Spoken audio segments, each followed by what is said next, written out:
Good evening, friends. Operational situation at the front and news by the end of the 24th of January.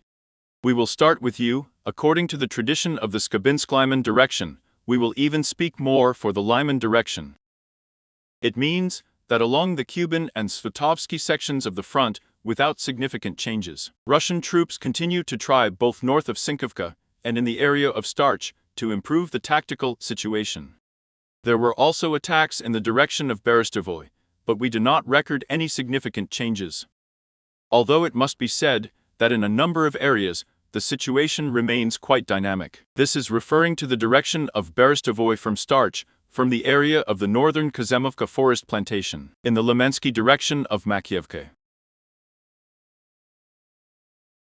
So we expected that the enemy would soon resume offensive actions, increase pressure on Makievka itself. We talked about it.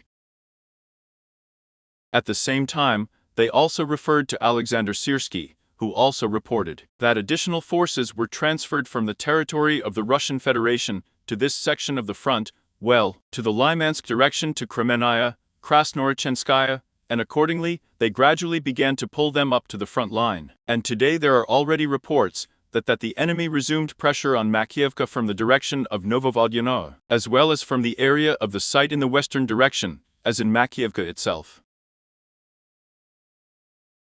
In the direction of the Makievka attack itself, and in the direction a little south of the beam, they are attacking for the evening.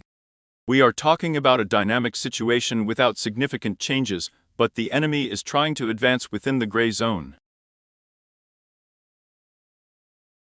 Therefore, the fighting continues.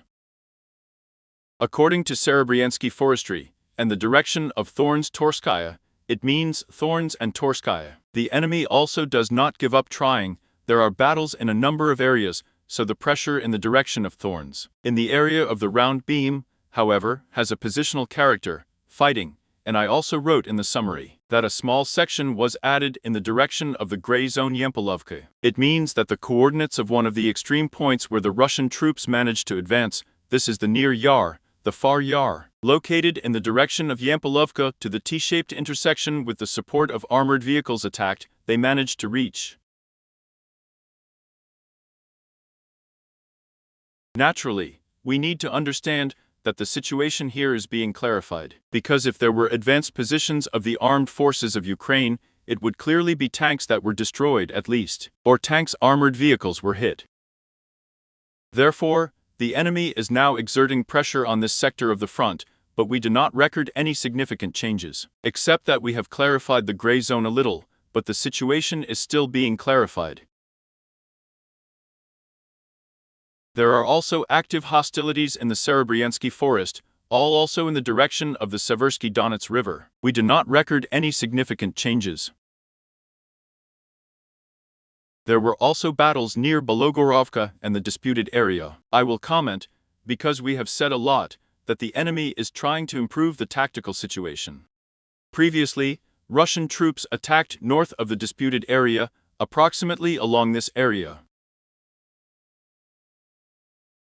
So the result of the battle is unknown. This is what we are talking about, fresh information, and perhaps there are still battles going on in this sector of the front, and there have also been attempts to advance along with this and southwest of the disputed one, that is, still conditionally in the direction of Ivan Daryevka, where Russian troops have already attacked before. So it means that approximately in this area allocated, there were attacks. Again, I repeat, the situation is being clarified here, because there are active hostilities. We do not record any significant changes in the Bakhmut direction. Moreover, the gray zone near Bogdanovka was reduced, because fresh footage from the Russian side was published. It means that one of the fortified areas in this area has appeared, a fairly large fortified area of the armed forces of Ukraine, and they control it. That is, it is not in the gray zone, and the enemy already has, based on the information that is visually confirmed with georeferences. The enemy has a rather difficult situation right now in this sector of the front. On the one hand, he is making attempts to advance in Bogdan itself.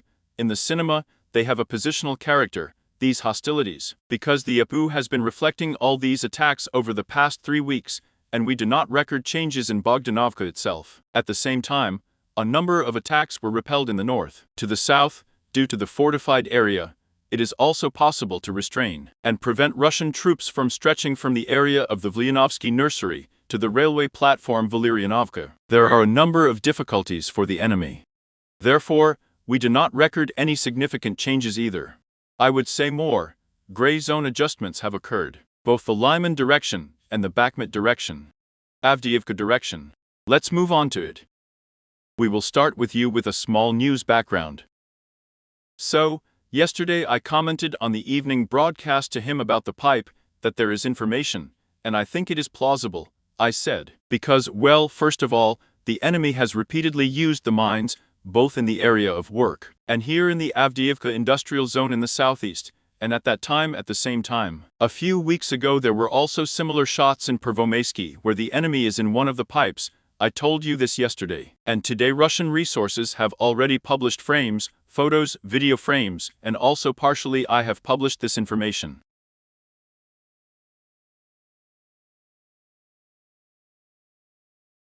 Yes, indeed, the enemy confirmed that everything is true.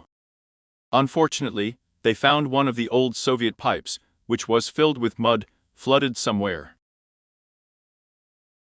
In other words, it is clear from the video that they are there, and from the additional photos that were published, that they are moving in this pipe in special suits there, because in fact, the pipe is flooded up to the neck somewhere up to the chest, but in any case, they found a place where it is on a hill where, so to speak, you can sit down. Then you made the necessary hole with a welding machine, and accordingly went out on the territory of the Tsarskaya Okhota complex, that is, went to the rear. This is not the first time. Those who have been watching me for more than 2 or 3 months, they remember. We have already commented on the situation, which means that from the Russian side, when they attacked in the industrial zone, there was already a tunnel, about 170 meters they passed, and the Garden Association vineyards there. In general, we managed to get out. Then I said that about a month after this excavation, in December, which is most likely against the background of the lull, as the Russian advance in the industrial zone stopped, we can even say that the APU stopped it. I said that for some reason it seems to me, and I am sure, that we will see this kind of undermining, for the second time. I was sure. Someone thought that this was almost some kind of conspiracy theory, but today, we see that this is a fact. And this is not the first case. I mean, what happened in the Vineyards Garden Association and the industrial zone, we have experienced back on the 1st of September. I published the second one, when one of the underground passages was also discovered at the work. Therefore, the enemy uses this tactic, and taking into account what I predicted to you in December, that we will definitely see one more time, they will simply look for this place to go to the rear. Unfortunately, we have seen that this is not a conspiracy theory, it is a fact that the enemy shows ingenuity on the battlefield. When the APU really stopped him, there are serious fortified areas ahead. Missile airstrikes, aerial bombs do not significantly change the situation. Then the enemy resorts to a new ingenuity, namely underground passages.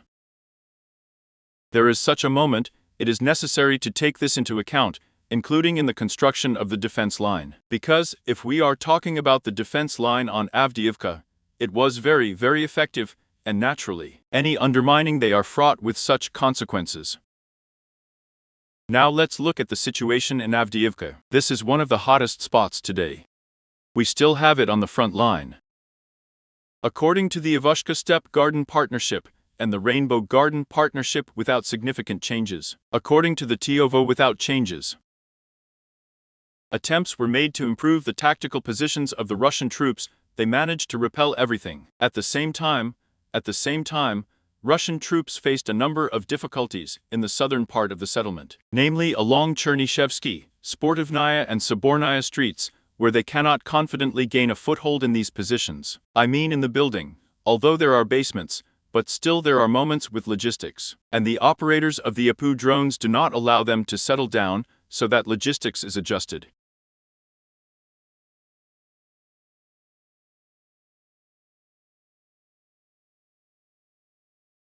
At the same time, today, the enemy published something like what we talked to you on previous broadcasts 5 days ago, a week ago about Zelenka. So, in addition to the royal hunt, they focus on snagging and securing a foothold from it. There are also a number of positions of the Northern Railway. That is, in this area, and a very big bet is being made on the green, what we talked about. In other words, they are not going to, because we have a lot of talk there about some deadlines and so on. I told you, I have a different opinion about this. They are now waiting for Zelenka. They do not have Putin's election, they specifically have a green card to appear, and used the green card already, which is in the south of Avdeevka for further promotion. Naturally, some deadlines will be regularly announced there, but the reality here is a little different, because the enemy, taking into account how the battlefield is saturated with thrones, has changed tactics. Well, underground passages are also tactics. We need to be ready for this, and for undermining, and for the fact that there are Soviet pipes somewhere, and so on and so on. That is, take into account all these nuances. The main military operations are taking place here, I would say now from both the Tsar's hunting area and the south, which means that the old Avdeevka area, including the gray zone, is also being attempted by Russian troops to gain a foothold in it, because there are a number of positions where this can be done, but the main difficulty is to establish logistics. They came in, but they have problems with fixing now. But still, their main bet is on Chernyshevsky Sportivnaya Street. Advance and gain a foothold there. Therefore, the main military operations, respectively, take place in that area. According to the Zenit position, as you understand, my doubt is when many said that this position was taken by the Zenit fortified air defense. I said it was unlikely, because there are, well, serious enough obstacles there to walk such a distance like that. There is such a moment, therefore, without any significant changes on this sector of the front by the Russian troops. That is, there were attacks, but they had more of a distracting maneuver, a distracting nature. Small infantry groups have attacked, and the position is holding. Although there are still those who publish that it is taken. This does not correspond to reality, but the video that was published, it is from the territory of the industrial zone, and it is old. This is already reliable information on that area, so without any changes. According to the Vodiane district, here as predicted, it is most likely that the enemy will try to show some activity, but it will be more of a distracting nature of the fighting, a distracting maneuver, so to speak. And yes, indeed, shots were published by the APU, so there were attempts north of Vodiane, at the junction of the red-gray zone. And in general, if we are talking, everything is already within the red zone. But there is activity. I repeat, it is more distracting, because now a big bet is on how the Russian troops can set up logistics, not only send personnel, but also it is quite difficult for them to pull up armored vehicles to that area, because it is very elongated. If you look at the map, now this is the first task before them, so we see that the forces that attack the typical direction of Babakhmutovka, Burdik, well, conditionally garden associations, will also take the areas of these attacks, they have decreased. The number of attacks, the number of personnel who attack, but there is also the presence of armored vehicles. That is, they will definitely not abandon attempts, but all this has a positional character. Moving on. Georgievka-Kurikov direction. Here, we will talk about a few points as well. It means that Russian troops are still pressing westward, from the eastern part of Georgievka. We have not recorded any significant changes in this sector of the front. At the same time, the number of attacks that are distracting increases in this sector of the front, as well as in other sectors of the front. In other words, these are sorties of the Derg, but not as it was before. But there's sufficiently high activity in this sector of the front, including the veins of the trunk of the Trudovskaya mine. There is also activity of Russian troops here, that is, we take from Georgievka to the veins of the trunk. They are attacking within the forest belts. Somewhere these are open fields, trying to advance along the gray zone, but I repeat, this is all distracting. At the same time, there is pressure. It is increasing, as we have already said, in the direction of victory. But here I would say more. They are still probing how ready you are now to defend this sector of the front, how much artillery is being fired. But it's no longer about artillery, but drones. They have become the most important obstacle in order to attack effectively. This is already a fact, because many fighters from the spot have also reported that there are limits and there is a disadvantage, but it is due to drones, that it is possible to level out the amount of ammunition that the enemy has, and the superiority in the amount of ammunition. But again, the situation remains quite complicated. As for the Garden Association of the Fortified Menagerie, there were no significant changes in the positional nature of the fighting, and at the same time, there were reports that the pressure on Mikhailovka was resumed from the Russian side. In other words, they are trying to push from the south, from the southeast, from the east, but all this is now more positional in nature, because the most important thing is that the defense forces managed to stop the Russian offensive with a trap from those positions where they had previously advanced, from the area of treatment facilities, a filtration station, and therefore a fortified area. Attempts were made in the west, there were counterattacks from the Afu, so it was possible to relatively stabilize the situation. And of course, the enemy could not realize his plans, advance along the Solinenko beam, advance in the direction of the Konstantinovka-Novomikhailovka road section in any case, get closer to take it at least under partial fire control as much as possible, in close positions as far as possible. It was possible. Therefore, now they are storming